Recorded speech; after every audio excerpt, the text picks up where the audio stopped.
তোমরা অনেকেই খেয়েছো পোস্ত বাটি, শামুক বাটি খেয়েছো, তো পুঁই বাটি কারা কারা খেয়েছো। দেখতে পাচ্ছ গাইস, পুঁই শাক বাটি আমার রেডি হয়ে গেছে ভাতের সাথে খাওয়ার জন্য। Hello guys, welcome back to my channel crazy village cooking. তো গাইস কেমন আছো তোমরা সবাই? আশা করছি সবাই খুব ভালো আছো। আর প্রচণ্ড গরম, তো গরমের মধ্যে দিয়ে সবাইকে ভালো থাকতে হবে। লং ভিডিও আমার একদমই করা হচ্ছিল না, তো আজকে থেকে আবার লং ভিডিও স্টার্ট করলাম। তো চলো গাইস, এখন হয়ে গেছে দুপুরবেলা, এখন 12টা মতন বেজে গেছে। আর আমার তো এরকম রান্নাবান্না সব কিছু হয়ে গেছে, তো এই জন্য এখন বসে বসে ভাবছি যে এখন আর কিছু রান্না করা যায় কি না, তোমাদের সাথে একটু রান্না শেয়ার করব। তো প্রত্যেক দিনই যেহেতু কিচেনে রান্না করা হয়, আর আজকে আমি ভাবছি কি করব। তো অনেকগুলো খুব আমাদের যে পুঁই গাছটা হয়েছে, তো পুঁই গাছটায় খুব সুন্দর সুন্দর পাতা হয়েছে, তোমরা দেখেছো বড় বড় বেশ পাতা হয়েছে। তো আজকে পুঁই বাটি করব। তো তোমরা অনেকেই খেয়েছো যে পোস্ত বাটি খেয়েছো, শামুক বাটি খেয়েছো, তো পুঁই বাটি কারা কারা খেয়েছো আমাকে অবশ্যই কমেন্ট করো। আজকে আমি করব পুঁই বাটি। তো চলো পুঁই বাটির রেসিপিটা পুরো ভিডিওটা পুরো দেখতে থাকো। তো পুঁই বাটি করার জন্য প্রথমে আগে পুঁই পাতাগুলো তুলে নেব।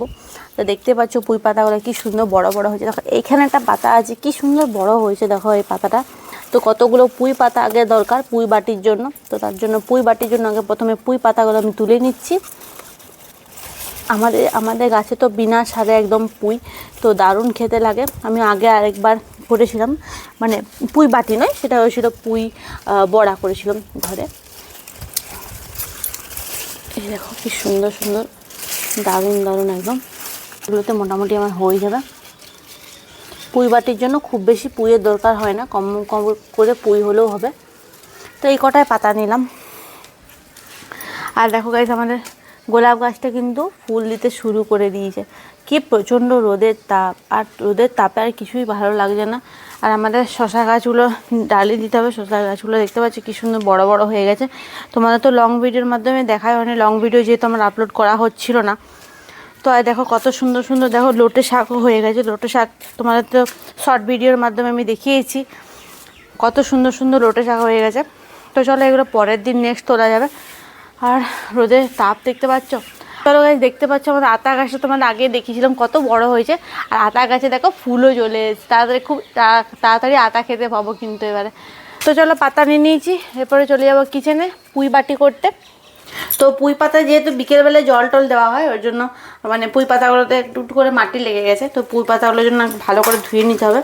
তো একটা জায়গার মধ্যে ধুয়ে নিচ্ছে। আর গরমে গাইজ একদমই ভিডিও করতে পারছি না, এত গরম আমাদের বাঁকুড়াতে। তোমরা তো সবাই জানো যে বাঁকুড়া কত গরম পড়ে।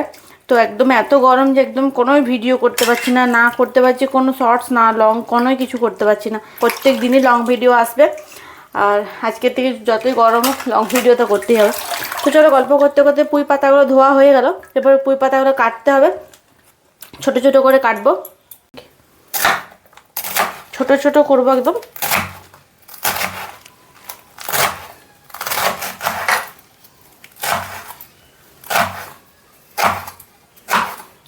কাটা হয়ে গেল পুঁই।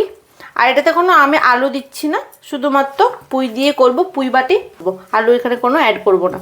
আর একটু করে মাঝে মাঝে চাকুতে চালিয়ে দিই, ছোট ছোট হয়ে গেলে ভালোভাবে তাড়াতাড়ি করে হয়ে যাবে।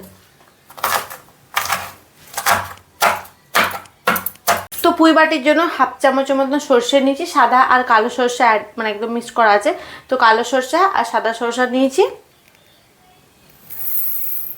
আর একটা শুকনো লঙ্কা দেবো, বেটে নেব।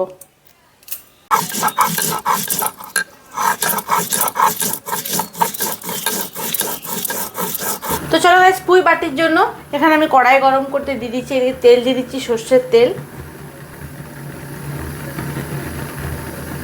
তো পুঁই বাটির জন্য যেটা মাস্ট হচ্ছে বড়ি।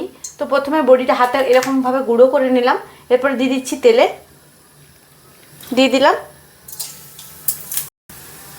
অল্প পাঁচফোড়ন দিচ্ছি, পুঁই শাক দিয়ে দিচ্ছি,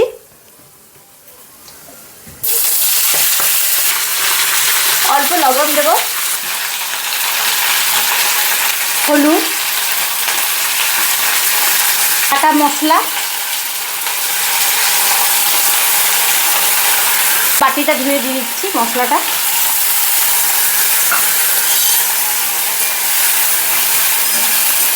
হালকা করে নাড়িয়ে নিচ্ছি। দেখো গাইস কি সুন্দর কালারটা এসেছে, দেখো থাকে। অল্প অল্প ফুটিয়ে নেবো, হালকা এখন থাকুক, স্টিমটা অল্প দিয়ে দিয়েছি।